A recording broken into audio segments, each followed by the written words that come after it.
కష్టపడిన సంపద చిన్న క్లిక్‌తో మాయమవుతోంది. సైబర్ క్రైమ్ సమస్య తీవ్రతను సభలో ప్రస్తావించిన ఎమ్మెల్యే ప్రశాంతమ్మ, సైబర్ మోసాలు సమాజ భద్రతకు అతిపెద్ద సవాల్. చిన్నతనంలోనే విద్యార్థులకు అవగాహన కల్పించాలి. సైబర్ నేరాలపై శిక్షలు కఠినంగా అమలు చేయాలి. ఎమ్మెల్యే ప్రశాంతమ్మ ప్రశ్నలకు సమాధానమిచ్చిన హోంమంత్రి అనిత. అధ్యక్ష, సమాజ భద్రతకు అతిపెద్ద సవాల్ అయింది అధ్యక్ష. డిజిటల్ లావాదేవీలు పెరిగే కొద్దీ డిజిటల్ నేరాలు కూడా పెరుగుతున్నాయి అధ్యక్ష. ప్రజల అమాయకత్వాన్ని ఆయుధంగా చేసుకుని సైబర్ నేరగాళ్లు రెచ్చిపోతున్నారు అధ్యక్ష. ముఖ్యంగా గ్రామీణ ప్రాంతాల్లో part time jobs, trading, matrimony పేరుతో నిలువు దోపిడీ చేస్తున్నారు అధ్యక్ష.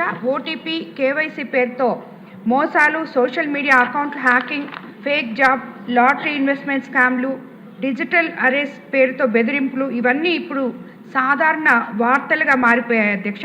కానీ బాధిత కుటుంబాలకు ఇవి జీవితాంతం మర్చిపోలేని గాయాలుగా మిగిలిపోతున్నాయి అధ్యక్ష. రోజు వందల మంది ఓటీపీ మోసాలు, ఫేక్ లింకులు, డిజిటల్ అరెస్ట్ స్కామ్లకు బలవుతున్నారు అధ్యక్ష. కష్టపడి సంపాదించిన డబ్బు నిమిషాల్లో మాయమైపోతుంది అధ్యక్ష. నెల్లూరు జిల్లా కోవూరులో నియోజకవర్గంలో మా నియోజకవర్గంలో గ్రామానికి చెందిన స్వయం సహాయక సంఘ మహిళకు పార్ట్ టైం జాబ్ పేరుతో ఒక మెసేజ్ వచ్చింది అధ్యక్ష. రోజుకు 2000 వస్తుందని చెప్పి చిన్న చిన్న టాస్కులు చేయించారు. అలాగే తర్వాత కేవైసీ అప్డేట్ చేయాలని చెప్పి ఒక లింక్ పంపించారు అధ్యక్ష. ఆమె అమాయకంగా ఓటీపీ చెప్పగానే ఖాతాలో ఉన్న 2 లక్షలు నిమిషంలో మాయమైపోయాయి అధ్యక్ష. ఇది కేవలం ఒక మహిళ నష్టమే కాదు అధ్యక్ష, ఒక పేద కుటుంబానికి సంవత్సరాల తరబడి పొదుపు చేసుకున్న ఇది అయిపోయింది అధ్యక్ష. అలాగే మనకి ప్రభుత్వం చర్యలు తీసుకోవాలని చెప్పి మీ ద్వారా నేను మంత్రి గారిని కోరుకుంటున్నాను అధ్యక్ష. 24/7 కాల్ సెంటర్ ఏర్పాటు చేసి ప్రతి జిల్లాలో సైబర్ క్రైమ్ సెల్ ని బలోపేతం చేయాలి. ఫిర్యాదు చేసిన వెంటనే ఫాస్ట్ ట్రాక్ యాక్షన్ సిస్టమ్ ఉండాలి అధ్యక్ష. అలాగే బ్యాంకులు, టెలికాం కంపెనీలతో స్ట్రాంగ్ కోఆర్డినేషన్ ఉండాలి అధ్యక్ష. సైబర్ నేరాలపై శిక్షలు కఠినంగా అమలు చేయాలి అధ్యక్ష. ప్రజలకు విస్తృత అవగాహన కార్యక్రమాలు కల్పించాలి అధ్యక్ష. ప్రతి ఇంట్లో స్మార్ట్ ఫోన్లు వినియోగిస్తున్న నేపథ్యంలో సైబర్ నేరాలపై పాఠశాలలు, కళాశాలల్లో స్థాయి నుంచే విద్యార్థులకి అవగాహన కల్పిస్తే విద్యార్థుల ద్వారా తల్లిదండ్రులు దాన్ని ఉపయోగించుకునే ఇది ఉంది అధ్యక్ష.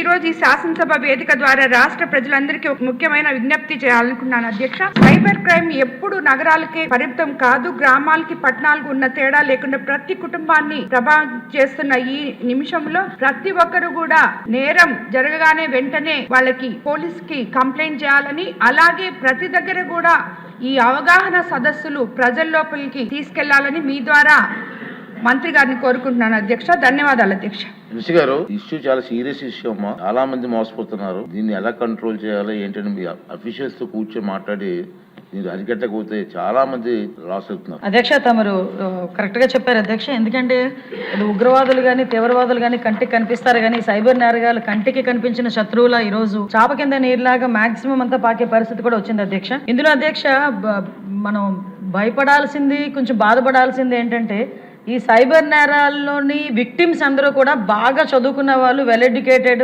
ఐఏఎస్లు, ఐపీఎస్లు, రిటైర్డ్ ఆఫీసర్స్, ఇలాంటి వాళ్ళందరూ కూడా ఇందులో విక్టిమ్స్గా ఉండటం అన్నది కూడా నిజంగా చాలా బాధాకరమైన పరిస్థితి అధ్యక్ష. ఎందుకంటే సైబర్ నేరాలకు మేము లిస్టు చూసుకొని ఒకసారి క్రానలాజికల్గా అంతా మేము చెక్ చేసుకుంటే అందులో మోస్ట్ ఆఫ్ బాగా వెల్ ఎడ్యుకేటెడ్ ఇందులో ఉంటున్నారు. నెక్స్ట్ ఆఫ్ ఇందాక మేడం గారు చెప్పినట్టుగా విలేజెస్లో కూడా అధ్యక్ష చాలామంది ఏంటంటే 10th క్లాస్ చదువుకొని, ఇంటర్మీడియట్ చదువుకొని ఉద్యోగ అవకాశాలు లేక ఉండేటప్పుడు వాళ్ళకి ఒక రకమైన ఎరవేస్తారు అధ్యక్ష.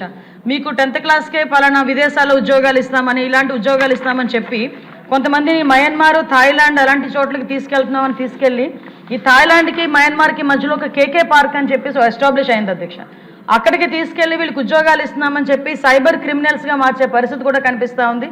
రీసెంట్గా మన ఆంధ్రప్రదేశ్ నుంచి దగ్గర 110 మంది వాళ్ళని కూడా మనం రెస్క్యూ చేసి మన కేంద్ర మంత్రి రామ్మోహన్ నాయుడు గారు సారథ్యంలో ఇక్కడ కూడా తీసుకురావడం జరిగింది అధ్యక్ష. ఎస్పెషల్లీ ఇందాక మనం మాట్లాడుకుంటున్న అధ్యక్ష ఒకసారి ఇక్కడ ఏమవుతుందంటే మెయిన్ సైబర్ క్రైమ్కి సంబంధించి అవగాహన అయితే చాలా క్లియర్గా అవసరం అవుతుంది అధ్యక్ష. ఈ అవగాహన కార్యక్రమాలు ఏర్పాటు చేయడానికి ప్రత్యేకంగా సైబర్ పోలీస్ డిపార్ట్మెంట్ వాళ్ళు, ముఖ్యంగా మన కూటమి ప్రభుత్వం వచ్చిన తర్వాత దగ్గర 1596 అవేర్నెస్ ప్రోగ్రామ్స్ క్రియేట్ చేశాం అధ్యక్ష. వీటితో పాటు 1930 ఒక హెల్ప్ లైన్ నెంబర్ 24/7 పనిచేస్తుంది.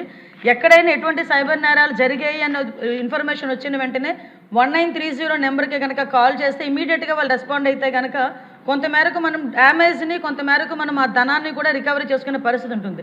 కాకపోతే వీళ్ళు ఒక భయం క్రియేట్ అవుతుంది అధ్యక్ష. డిజిటల్ అరెస్ట్లు అని చెప్పి ఒక పక్క ఓటీపీలని, కేవైసీలని, జాబ్ ఇప్పిస్తామని, ఇంకా రకరకాల ఆఖరికి మహిళల్ని కూడా ఎరవేసి ఈ సైబర్ క్రైమ్స్లో కూడా ఇన్వాల్వ్ చేసే పరిస్థితులు కూడా కనిపిస్తున్నాయి అధ్యక్ష. అంటే ఇంచుమించుగా అధ్యక్ష మనం చూసుకుంటే ఈ డిజిటల్ అరెస్ట్ అని చెప్పి చాలా పెద్ద వ్యక్తుల్ని కూడా ఒక రూమ్కే బందీ చేసేసి వాళ్ళ ఆ భయానికే సగానికి సగం చాలామంది డబ్బులు ఇచ్చే పరిస్థితి వస్తుంది అధ్యక్ష. ఇంకొక పరంగా ఎందుకంటే మీరు అడిగారు, ఇది చెప్పాల్సిన బాధ్యత ఉంది కాబట్టి ఒక నిమిషం ఎక్స్ట్రా అయినా తీసుకుని చెప్పాలని అనుకున్నా అధ్యక్ష. చాలామంది ఏం చేస్తుంటారంటే బిజినెస్ టిప్స్ ఇస్తామని చెప్పి దానికి కూడా డబ్బులు విపరీతంగా కట్టించుకొని తిరిగి ఇవ్వలేని పరిస్థితులు కూడా ఉన్నాయి అధ్యక్ష. ఇది మీరు అన్నట్టుగా చాలా పెద్ద సబ్జెక్టు. దీని మీద అవగాహన అనేది కంపల్సరీగా ప్రతి ఒక్కరికి కావాలి. దాని మీద గౌరవ ముఖ్యమంత్రి గారు ప్రత్యేకంగా దృష్టి పెట్టి ఈ సమస్యను అతి త్వరితగతిన పరిష్కరించాలనే ఉద్దేశంతోనే ప్రతి జిల్లాలోని కూడా సైబర్ క్రైమ్ పోలీస్ స్టేషన్స్ ఉండాలి, సైబర్ క్రైమ్ ఎస్టాబ్లిష్మెంట్ కూడా పెంచాలనే ఉద్దేశంతో 26 జిల్లాలకి సైబర్ క్రైమ్ పోలీస్ స్టేషన్స్ ఏర్పాటు చేయడానికి ఈరోజు మనకి ప్రతిపాదన కూడా ఉంది అధ్యక్ష. అది యాజ్ ఎర్లీ యాజ్ పాసిబుల్ ఇవ్వడం జరుగుతుంది అధ్యక్ష. ప్రత్యేకంగా ఈ కెపాసిటీ బిల్డింగ్ అధ్యక్ష. ఇప్పుడు ఎందుకంటే ఇప్పుడు ఉన్న పోలీస్ డిపార్ట్మెంట్ వాళ్ళకి కూడా కెపాసిటీ బిల్డింగ్ అవసరం. ఇప్పుడు ఏదైతే కానిస్టేబుల్ ట్రైనింగ్ పొజిషన్లో అవనాయండి, పోలీస్ ట్రైనింగ్స్లో అవనాయండి, కంపల్సరీగా 1 మంత్ కోర్సు ఈ కెపాసిటీ బిల్డింగ్ మీద పెట్టి సైబర్ నేరాలను ఎలా అరికట్టడానికి ఒక అవగాహన కార్యక్రమాలు కూడా ఏర్పాటు చేస్తున్నాం. ఎస్పెషల్లీ భయం వల్ల, గ్రీడీ వల్ల, ఈ లోన్ యాప్స్ వల్ల మ్యాక్సిమం కొన్ని పారామీటర్స్ ఉన్నాయి అధ్యక్ష. వాటిల్లోనే ఎక్కువగా సైబర్ క్రైమ్ అనేది ఎక్కువగా జరుగుతుంది. కంపల్సరీగా ఈ ఎన్డీఏ ప్రభుత్వం మనకి కంపల్సరీగా ఈ సైబర్ నేరాలు అరికట్టడంలో ఒక పక్కా ప్రణాళికతో ముందుకెళ్తున్నాం అధ్యక్ష. ఇప్పటికి మనం 2025లో అక్టోబర్ నెలని సైబర్ క్రైమ్ అవగాహన మంత్ కింద కూడా మనం ఏర్పాటు చేసి ప్రత్యేకంగా 1 మంత్ కూడా కార్యక్రమాలు ఏర్పాటు చేసుకున్నాం అధ్యక్ష. ఇవే కాకుండా అధ్యక్ష ప్రత్యేకంగా ఈ సైబర్ నేరాలని అదేవిధంగా సోషల్ మీడియాని కొంతమేరకు మనం రిస్ట్రిక్ట్ చేయడానికి ఈ మధ్యన ఒక జీవోఎం కూడా ఏర్పాటు చేసుకోవడం జరిగింది. మన నారా లోకేష్ గారు, మన మంత్రివారి నారా లోకేష్ గారి ఆధ్వర్యంలో మన పార్థసారథి గారు, సత్యకుమార్ యాదవ్ గారు, అదేవిధంగా మనోహర్ గారు, నేను కలిపి ఒక మన మీటింగ్ కూడా ఏర్పాటు చేసుకోవడం జరిగింది అధ్యక్ష. ఆల్రెడీ 2 మీటింగ్లు అయినాయి. ఆ 2 మీటింగ్స్ అయిన తర్వాత కంక్లూషన్కి వచ్చి as early as possible cyber crime నేరాల మీద అరికట్టడంలో గవర్నమెంట్ ఎప్పుడు చిత్తశుద్ధితో ఉంది.